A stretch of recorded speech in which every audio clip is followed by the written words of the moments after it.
are about 45 minutes from the innovation keynote kicking off at 5 p.m. Or you can stay right here with us. We have plenty to share with you. I'm Emily Freeman. I'm joined by Edward Thompson right here, who is here to talk about automating workflows with GitHub Actions. Welcome. Thank you for joining me. Thanks for having me. Yeah, absolutely. So when I start reading about GitHub Actions, it talks a lot about automating workflows. Right. What is a workflow? A workflow is anything you want it to be. Okay. I mean, I hate to be so generic with that, but so when we started GitHub Actions about a year ago, our idea was to automate things within your repository. Let me give you a concrete example. Somebody new comes to your repository. Let's say you've got an open source project. Somebody new comes in and opens an issue. Well, you might want to tell them about the code of conduct. You might want to give them information about what it's like to contribute to your repository. And so we built this system that allowed you to listen to events on GitHub, so on issue creation, for example, and run whatever you want. So you could build out a workflow that just ran shell steps, just ran a script in order to do that. And it can plumb back into GitHub using our REST APIs to talk back. And we were really excited about that. We put it in beta and we got a lot of feedback really quickly. Yes. That the thing that people really wanted to automate in their repository wasn't just issues or pull request comments, it was to do builds. Nice. And our architecture didn't really support that. Okay. So we were based around a container-based architecture, and we didn't have a lot of computing infrastructure, like a lot of compute power for you. So if you were doing like a Node.js build or something, probably okay. But if you wanted to build your iOS application, not going to work. Can't do that in a Docker container. Yeah. Got to have a Mac. So we took the opportunity to retool and listen to that feedback, and we pivoted a bit. Okay. So then we brought virtual machines to the party. So now we'll host in GitHub's cloud, we'll host macOS, Windows, and Linux virtual machines for you to do your builds. Amazing. Yeah, so you can still do all that repository automation that we had in the first place, like responding to new issues or welcoming new contributors, running things on a schedule, but you can also do your builds and deployments. This is fantastic. Yeah. So you mentioned the beta. Can we talk about when the beta is going to end? I know a lot of people are really excited. I'm really excited. I know. The beta will be ending very soon. Okay. But in the meantime, if you go to our beta sign up page, it's github.com/features/actions. Amazing. You can click sign up and we'll let you right in, right? We don't have a waiting list anymore. You can just get right in, but we'll be out of beta soon. Okay, excellent. And just to clarify, even out of beta, if you have a public repository, GitHub Actions is free for forever. GitHub Actions is free for public repositories. That's absolutely right. We want to enable your open source projects and those sorts of things to do good CI/CD. Yeah. Yeah. Okay. Well, before we dig in, I know you're going to show us something, but have you seen any really interesting use cases? Like, what are your customers using GitHub Actions for? So customers are using it for all sorts of things. One of the things that I like is there's an action that will close stale issues in your repository. Oh, I love that. Yeah, I know, because the cognitive load for having so many issues and pull requests, especially when they go stale, this will just, what it'll do is it'll warn you that nothing's happened for a little while, and that it's going to automatically close it. And so you can just like reply and say, hey, no, we're still working on that. Or you can just let it go and off into the ether. You don't have to worry about it anymore. But I got to tell you, my favorite is something that my coworker wrote, which is not at all a useful customer application. Have you played Untitled Goose Game yet? No, but I've heard, people rave about it. People and are. Gooses are not gooses. Geese? Yeah. I don't know. I talk good.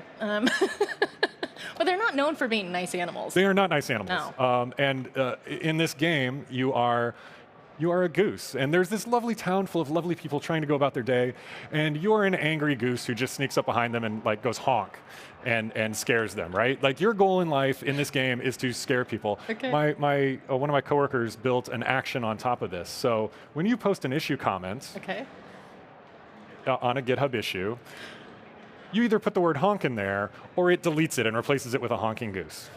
It's great. It has absolutely no use, but it's fun. But it's interesting, and that's exactly what I want. And that's the sort of thing you can do with GitHub Actions. You can do useful things, or you can just have fun. I love it. Now, you just came back from a talk, and I believe you talked about a Node app? Yeah, that's right.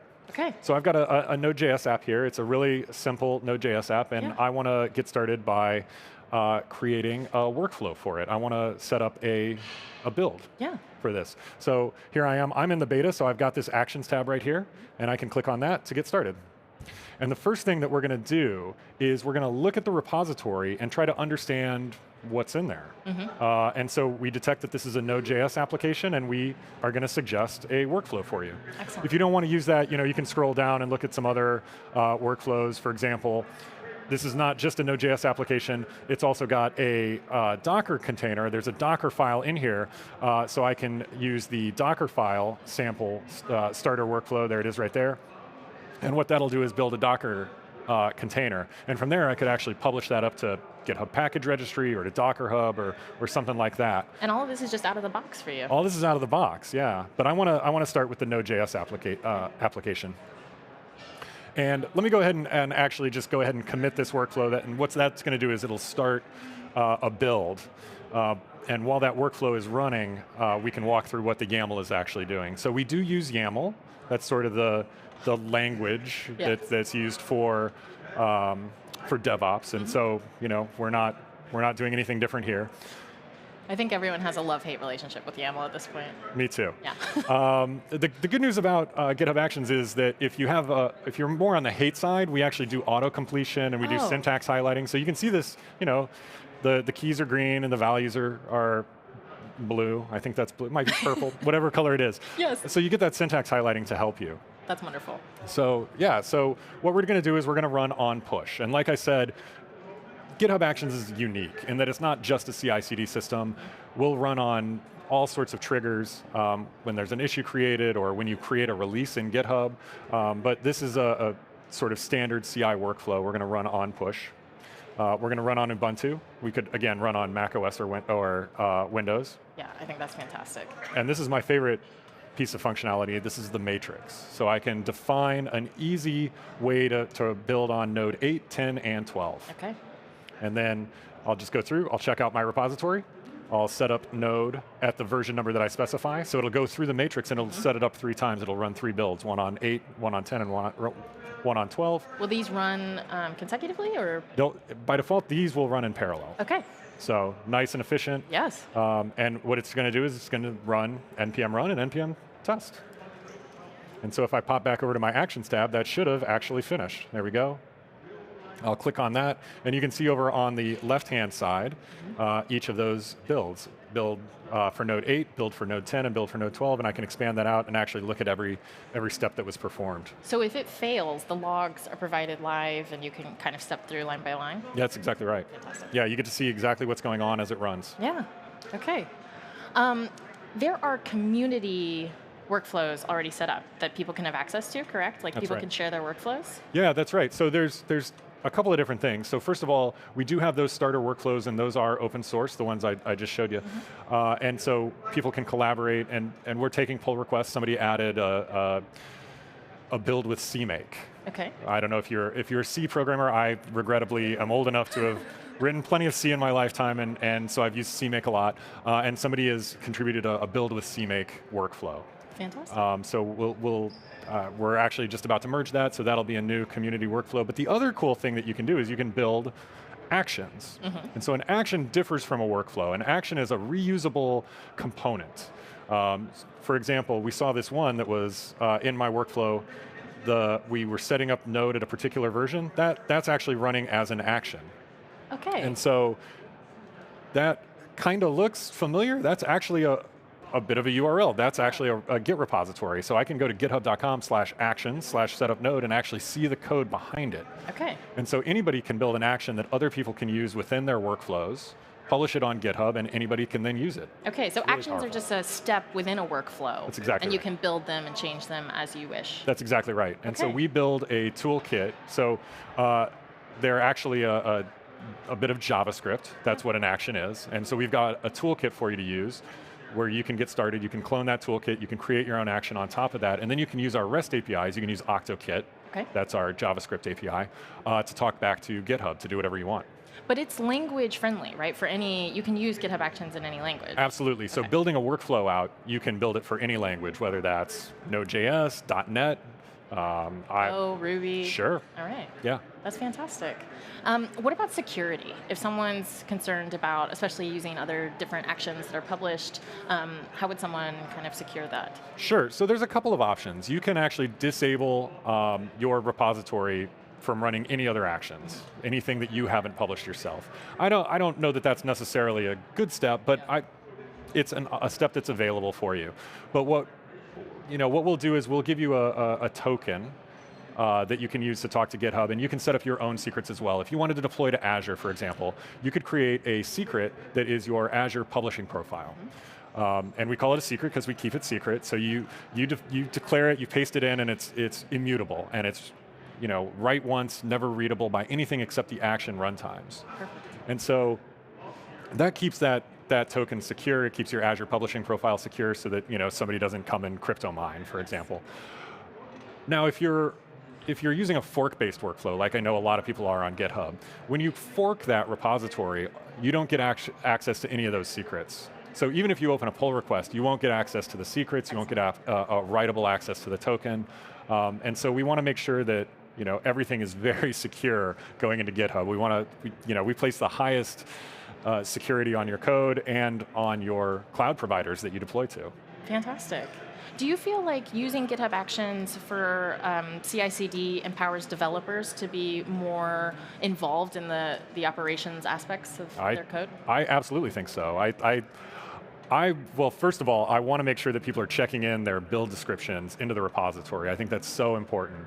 But also, after that, you're not just doing builds, you're maybe doing some infrastructure as code. You're actually scaffolding out, I don't know, some sort of Azure components and deploying to those. I think having that visibility as a developer, now all of a sudden you start to understand a little bit better where your code is going, how it's getting deployed, and you can have a step in that. I mean, we're bringing Dev and Ops together. Yes, I love that. Yeah, I think that's one step is checking that into the repo. Okay, that's fantastic. Let's see. So what about if someone wants to do continuous delivery, but not quite ready to just deploy to production whenever? Absolutely. How do you have set up authorizations, or what's the workflow for that? So here's what I would do. I look at this as very much a GitHub interface. What I would do is actually change my trigger, and I could, let me hit the editor here, and we can, instead of on push, I can see this is that nice little editor. I can trigger on release. Fantastic. Yeah, and so now whenever I create a release, I can maybe deploy to Azure, and so instead of doing a deploy every build, I obviously wouldn't want to deploy to production on every build, but once I'm comfortable with a release, I can tag that in GitHub just by, let me leave there, going to the releases page, creating a new release, and now that will trigger that workflow. Perfect. And deploy that out to Azure. Okay. If someone wants to get started, what's the best way to sort of learn and get familiar with it? Where's the documentation? Yeah, so the entry point for all of Actions is really github.com/features/actions. And today that will take you to the sign up page, but it'll also link you to the documentation. Okay.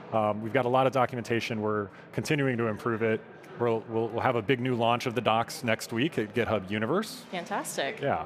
Where is GitHub Universe? GitHub Universe is in San Francisco. Okay. Right near GitHub HQ. Okay. Yeah. Can they watch online? They will be able to watch online, absolutely. Okay. Yeah, go to github.com and we'll link you right there to the stream. I love it. Do you suggest that developers start with a small project and then kind of build from there, or? Yeah, that's certainly the easiest. Yeah. But I would say any project that doesn't already have CI/CD is a good candidate for Actions, because you've got to have CI/CD for your project. It's 2019. Yes, but I've seen the stats, so there's a lot of progress to go. I agree. I agree. That's fantastic. Well, anything else you want to tell the community before we pass it off? No, I'm just so excited to see what they're going to build with it. That's fantastic. Me too. And I love that there's a partnership now between GitHub and you can deploy to Azure using GitHub Actions. Oh yeah, so easily. The Azure team has been great in building out new actions for doing exactly that. Fantastic. Thank you so much for joining us. We moved from GitHub Actions all the way to Action Out in the community zone. And that's your cue, Kyle.